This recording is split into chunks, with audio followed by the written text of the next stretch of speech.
selamat datang di segmen Posesif, podcast seru dan aktif. Yeay! Kita kenalin diri dulu ya. Aku Mela, hari ini yang akan nge-host bareng sama Kak Lexi. Mana suaranya ya? Nah, di tengah ini ada siapa nih Mbak Mela? Ada siapa ya? Sudah bercahaya sekali. Nah, jadi ini tuh adalah episode pertama di Posesif kali ini. Nah, kita hari ini mau ngebahas yang seru-seru bersama dengan narasumber yang sudah datang di tengah-tengah kita. Ada Mas Syaiful. Nah, Mas Syaiful ini tuh adalah pengamat perilaku masyarakat. Jadi hari ini tuh kita mau ngebahas yang seru-seru nih, karena kan sebentar lagi lebaran ya. Yeah. Nah, biasanya kan kalau lebaran ada orang-orang yang insecure nih, overthinking. Iya, dengan pertanyaan-pertanyaan yang mengganggu mereka gitu loh. Nyampe rumah kepikiran, aduh pusing. Jadi Idul Fitri niatnya mau fitri jadi nggak fitri ya. Iya. Karena ujung-ujungnya jadi makin overthinking. Iya, gitu. benar. Malah jadi kayak takut gitu kan, mau ngumpul keluarga tuh kayak malah jadi nggak dapet kebersamaannya gitu. Iya. Karena dengan pertanyaan-pertanyaan yang kayak gitu. Oke. Jadi sebenarnya kalau misalnya kita lihat sendiri ya di masyarakat, apalagi sekarang teman-teman ya, mungkin teman-teman Gen Z tuh banyak banget ya. Iya. Ini bukan menjuruskan kepada teman-teman Gen Z atau teman-teman milenial, tapi menurut saya banyak juga hal yang perlu kita adaptasi dari perilaku-perilaku orang-orang tua kita nih. Biasanya kebanyakan orang-orang tua kita itu bertanyanya tuh to the point. Iya, Langsung. Iya. Nah, ini yang biasanya nggak bisa diterima secara langsung oleh teman-teman kita yang Gen Z. Benar-benar. Ya, jadi akhirnya mereka tuh menutup diri. Wah, Banyak kan teman-teman kita yang mungkin dari kita juga ya, kalau misalnya saat lebaran tuh, saat diajak pergi-pergian kan orang tua kita kan antusias banget tuh. Iya. Pergi ke rumah om, tante, Iya. uwa, ya kan, Sampai sore taman, udah ke rumah keliling nenek. ya, Betul, itu kan antusias dan pengennya satu hari itu kemana-mana gitu ya. Tapi buat kita kadang, buat teman-teman kita yang memang merasakan keinsecurean itu ataupun punya overthinking yang berlebih, dia ngerasa jadi lebih males, Iya, capek, lelah, baru satu tempat aja udah kayak mager, mau di kamar aja, energinya terserap. Karena banyak juga ya, kita nggak bisa menutup telinga kita, karena banyak juga yang di luar itu berseliweran, ataupun kita nggak bisa senang dengan 1-2 orang yang ada di luar, tapi banyak juga hal yang mungkin mempengaruhi hal negatif dalam situasi dan lingkungan masyarakat. Gitu, bisa dari tetangga, mungkin kan biasanya setelah kita pulang sholat, salam-salaman gitu, gitu, kita pulang tetangga. sholat ya, sholat id ya, sholat Idul Fitri itu biasanya kita udah salam-salaman tuh sama tetangga tuh, ketemu di masjid, ketemu di lapangan, ataupun ketemu saat pulang dari sholat gitu ya. Biasanya kan udah yang minal izin wal faizin, tapi gimana pasangannya? Nah, itu biasanya menjadi sebuah kayak, buat yang sudah punya pasangan mungkin happy karena ditanya sama pasangannya. Ditanya mana pasangannya, happy banget dong. Tapi kalau yang belum punya pasangan pasti ngerasa yang ya, nafasnya akan helahan, nafasnya akan lebih panjang. Nah, Dan psikologinya yang akan langsung dari satu drop. orang kan. Nah, ini perasaannya akan langsung drop nih. Ini yang akan nanti bikin merusak mood dia selama 1 hari itu. Karena di awal paginya udah nggak enak gitu. Sama dengan halnya kita sendiri ya. Misalnya kalau mau mengawali aktivitas, kita mau ke sekolah, mau kuliah, atau mau kerja, terus kita ngerasa bahwa hari ini mager. Baru bangun tidur atau setelah mau mulai aktivitas kita udah bilang mager, capek gitu ya. Itu udah kerasanya bahwa seharian itu akan sama. Iya, benar. Karena itu adalah mindset kita yang dari bawah alam sadar kita tuh masuk. Nah, akhirnya kita jadi ngerasa bahwa hari itu tuh, kok gue under pressure banget ya? Padahal biasa aja. Kok hari ini gue mager banget ya? Padahal sebenarnya nggak ada apa-apa. Ya, balik lagi. Jadi perilaku di masyarakat itu memang kita nggak harus bisa kendalikan secara bertahap ya. Dan banyak juga polemik-polemik yang menurut saya masyarakat kurang paham. Teman-teman kita di luar tuh, orang-orang tua kita juga kurang paham dengan hal-hal tersebut gitu. Iya, kadang kan kalau orang tua biasanya nyeplos aja. Iya, gitu. benar.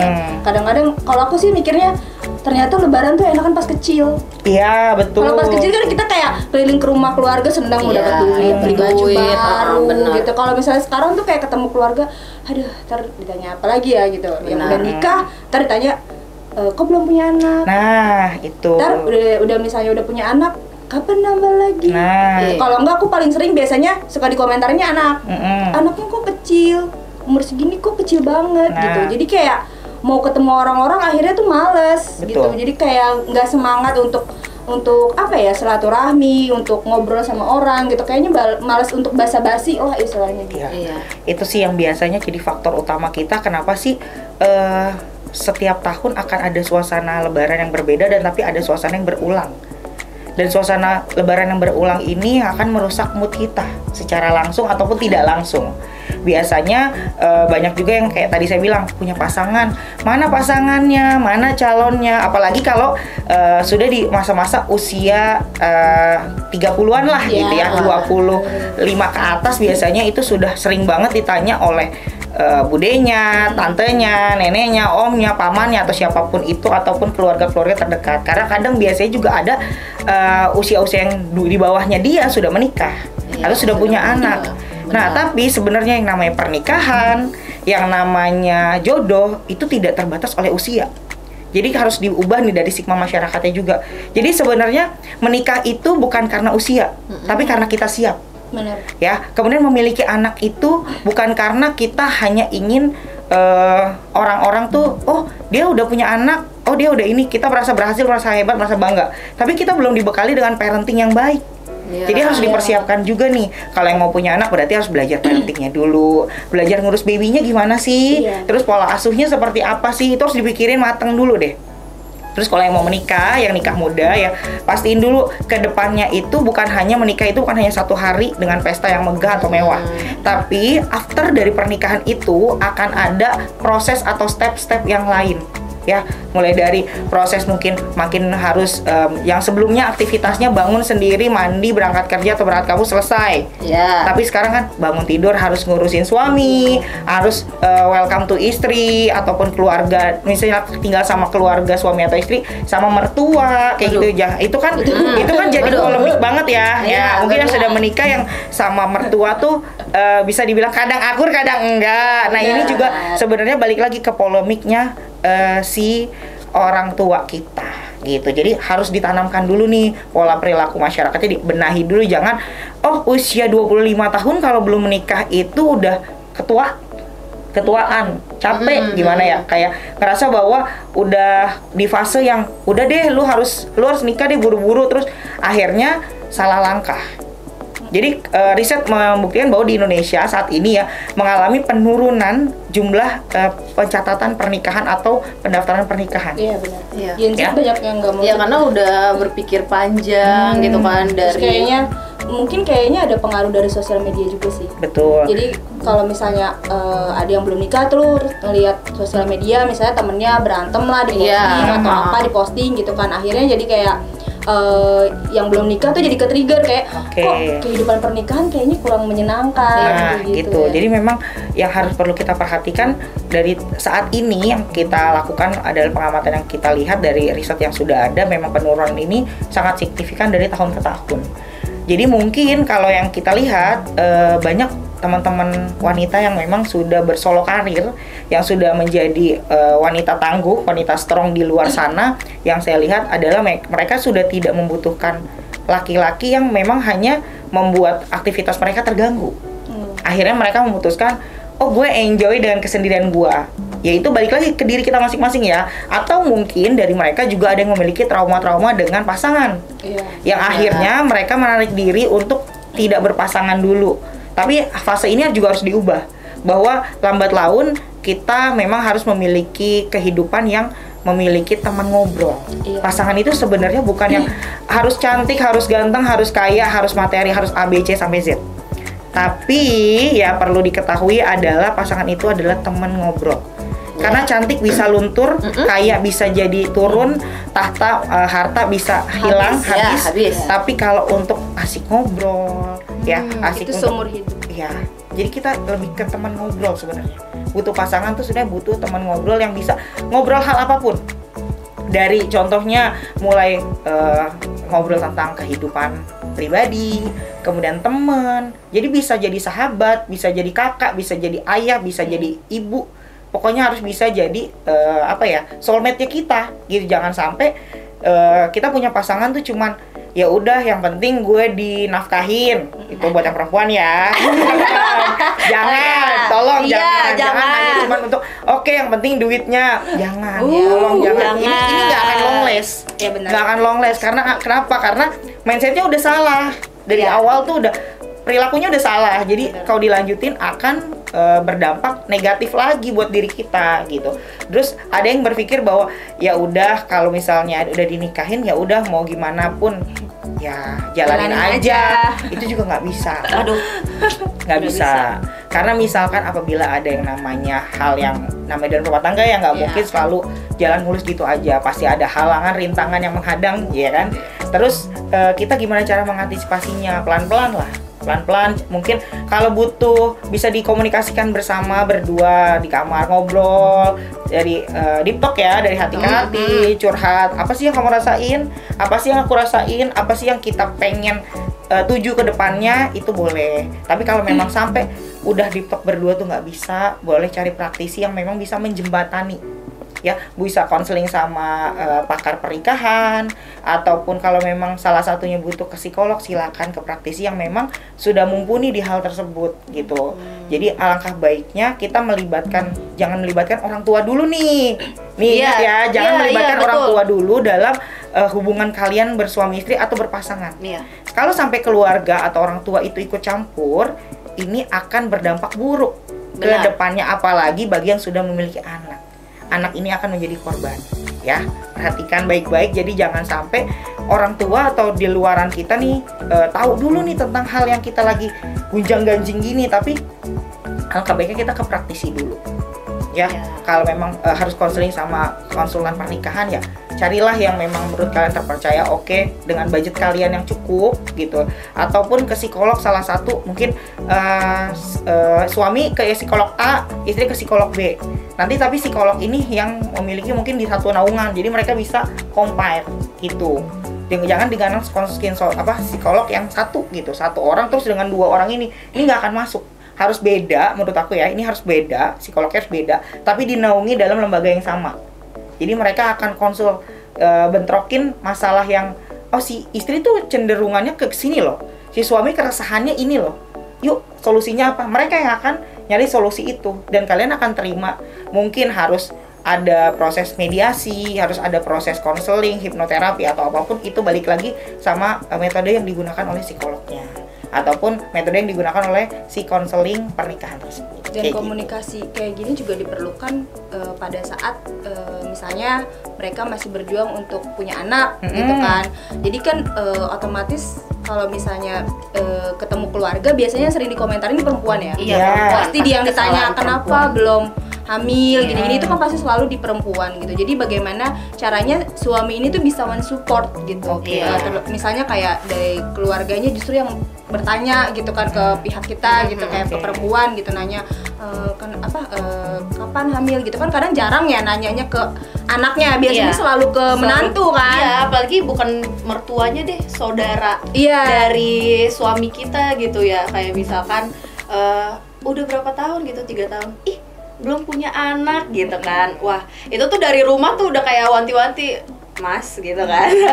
Awas lu ya kalau di kampung lo diem aja, lo harus belain gua nih gitu. Kalau enggak gua itu ini. Nah, kayak gitu tuh tips-tipsnya tuh kayak gimana sih Mas, supaya maksudnya kita tuh suami istri tuh bisa saling support gitu untuk hal seperti itu. Buat ini aku ambil dari sisi suami dulu. Buat sisi suami, nggak selamanya kesalahan itu ataupun tidak memiliki anak itu dari perempuan. Bisa jadi masalah itu datang dari si suaminya juga. Jadi alangkah baiknya kalian melakukan konseling sama dokter kandungan atau SPIOG yang memang sudah berkompeten. Kemudian memang kalau mau diprogram untuk kehamilannya silakan diprogram. Tapi kalau memang mau natural, mungkin bisa dibantu dengan beberapa hormon atau obat-obatan yang memang disarankan oleh dokter kandungan tersebut. Gitu. Kalau memang ada masalah setelah melakukan cek lab, ya alangkah baiknya masalah tersebut diketahui dini.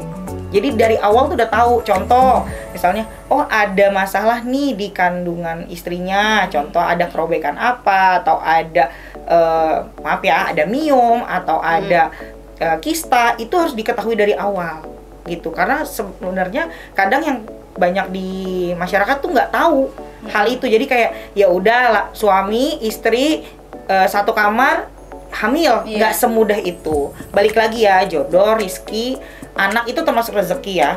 Itu juga adalah satu garisan dari Tuhan. Jadi nggak boleh kita mendahului Tuhan. Tapi boleh banget buat manusia itu ikhtiar atau selalu jalan, gimana caranya, solusinya pasti ada. Gitu, nggak ada yang nggak mungkin. Kita ambil mungkin satu cerita dari teman artis juga yang mungkin sudah berjuang puluhan tahun hingga ke Singapura, akhirnya sekarang dia sudah memiliki anak, ya kan? Boleh aku sebut nggak nih? Nggak usah ya, kan di ID ini aja ya. Mungkin teman-teman juga udah pada tahu ya. Aku sebut tapi nanti ditit ya, boleh ya.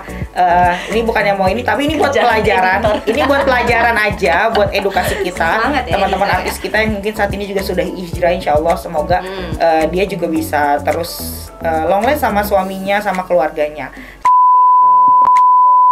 Dia sudah berjuang cukup lama untuk memiliki Ukasha dan banyak ikhtiar yang dilakukan, dan akhirnya alhamdulillah sampai hari ini anaknya tumbuh besar, baik, dan keluarganya harmonis dengan bisnis yang makin oke juga. Itu bisa menjadi salah satu contoh buat teman-teman dan masyarakat di luar bahwa stigma yang memang di luar katanya nggak bisa, kalau kita mau ikhtiar pasti ada jalan. Ya, terus kalau misalnya udah bertahun-tahun belum memiliki anak, ya segera konsul sama yang memang berkompeten gitu, dokter yang memang sudah oke gitu. Terus jangan sampai kita cuma menyimpulkan diri sendiri, ini perempuannya nggak subur, ya kan? Nih suaminya nggak pernah makan sayur nih, jadi nggak bisa punya anak nih, keturunannya kurang susah vitamin. nih. Nah kurang untuk perempuan kurang asam folat atau apalah itu. Jadi nggak bisa dengan awal-awal kita tiba-tiba kayak gitu, karena diagnosis itu nggak bisa kita diagnosa sendiri tanpa ada praktisi yang memang sudah melakukan tes atau uji kelayakan atau uji lab yang sesungguhnya gitu. Jadi bahaya banget kalau kita tiba-tiba ngejudgement sesuatu hal dengan opinions atau perspektif sendiri. Nah, kalau dari sisi laki-laki tuh ada perbedaan nanggepin gak sih Mas? Kalau misalnya perempuan kan kadang kalau dapat komen-komen kayak gitu biasanya lebih baper ya. Kayak overthinkingnya tuh jauh lebih kemana-mana gitu kan. Pasti udah nggak bisa menutupi muka kita gitu loh, ekspresi mukanya jadi kayak gitu kan. Belum ada jodoh, belum dikasih anak, sebenarnya salah apa ya gini. Itu kan banyak banget kayak gitu. Benar. Sebenarnya kalau dari sisi suami ya atau laki-laki, biasanya kalau ditanya gitu juga sebenarnya kalau ditanya sedih juga ya pasti, karena nggak ada pasangan yang nggak pengen punya anak, nggak ada pasangan yang laki-laki atau perempuan yang nggak pengen segera punya momongan, punya teman main gitu ya kan, atau hiburan kan, jatuhnya anak nanti akan jadi hiburan kita juga ya. Nah tapi si suami atau laki-laki ini biasanya menyimpan hal itu biasanya hanya senyum atau diem. Tapi diemnya laki-laki ini biasanya berpikir.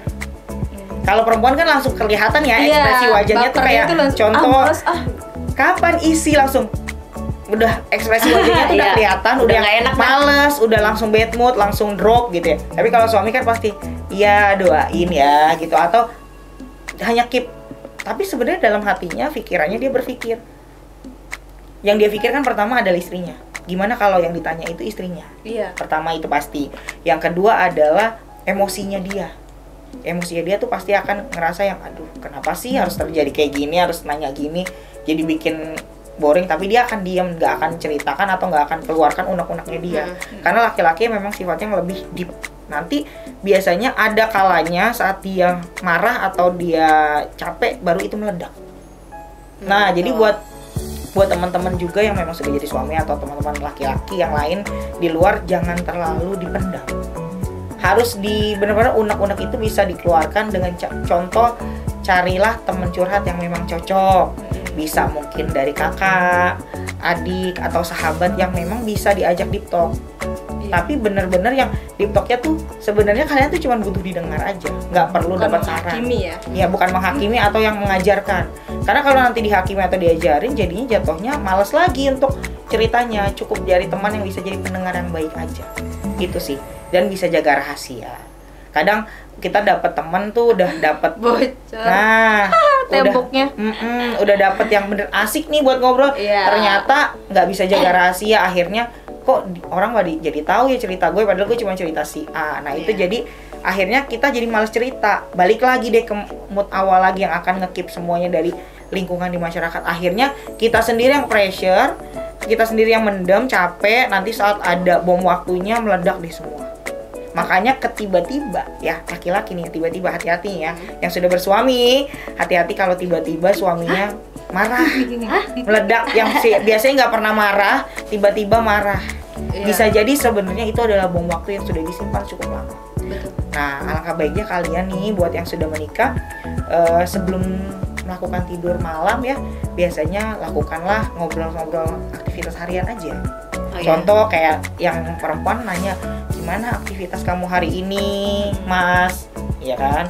Yang ya bebas mau manggilnya biasanya apa, sayang, bebek ya kan, ayah ya kan, ayah, papa gitu, papi, itu bebas lagi ya. Pokoknya gimana aktivitas kamu hari ini, ada kendala apa di kantor, ada cerita apa hari ini, mulailah dari kayak gitu. Terus kalau misalnya dia nggak mau cerita, kamu yang mulai cerita. Aku tuh hari ini masak loh, ini aku belanja ke pasar, mungkin ya dari bunda-bunda kayak gitu ya. Aku tuh ini, terus tadi aku di kantor tuh ketemu ini, lucu banget. Terus aku ada kegiatan ini juga di kantor, seru loh gitu. Kamu nanti kapan-kapan kalau misalnya aku ke sini anterin ya, kita bisa cicipin makanan ini, enak loh di sini. Jadi kalian kayak merekomendasi, akhirnya nanti dia akan mancing kan. Iya, hari ini tuh aku lagi capek banget. Di kantor tuh banyak banget, bosku tuh marah-marah apa. Kan kadang kita nggak tahu ya situasi di luar. Jadi secara tidak langsung akhirnya jadi dia ngerasa bahwa oh, suami gue tuh lagi capeknya bukan sama gue. Dia keselnya nggak sama gue. Dia tuh keselnya sama kondisi yang dihadapi dia di situasi dia tadi. Jadi makanya kenapa dia cemberut, kenapa dia marah gitu. Dan alangkah baiknya buat istri-istri mungkin bisa mentreatment suaminya kalau misalnya baru pulang tuh jangan langsung ditanya ya. Tolong jangan langsung ditanya, karena laki-laki kalau di jalan itu kadang dia suka udah merenung, udah capek gitu ya, udah sambil bawa motor atau bawa mobil, tuh dia udah sambil mikir tuh apa yang nanti terjadi di rumah, gimana tadi di kantor sebelum selesai. Jadi kayak udah belum rilis udah ditambahin beban, sampai rumah langsung udah meledak. Jadi jangan. Jadi biarin dulu, misalnya mau biasa ngopi, ngeteh ya kasih kopi dulu, teh dulu, terus mandi dulu, misalnya pulang malam ya siapin air hangat atau apa, atau handuk atau pakaiannya. Kayak gitu. Jadi buat perempuan-perempuan, buat bunda-bunda nih atau ibu-ibu di rumah, bisa di treatmentnya seperti itu. Nanti setelah suaminya enak, pas sambil makan, sambil sebelum tidur, ajak ngobrol dulu ya 5-10 menit, oke lah. Itu udah pasti udah better banget dan suami udah bisa rilis. Ini buat yang sudah berpasangan. Kalau yang belum berpasangan ya mungkin itu tadi, cari teman yang bisa diajak cerita apapun, mau ceritanya aib, mau ceritanya lucu, oke, atau enggak, tapi bisa jaga rahasia. Itu aja. Laki-laki itu tuh sebenarnya banyak riset yang mengatakan dia tuh sebenarnya lebih stres daripada perempuan kan.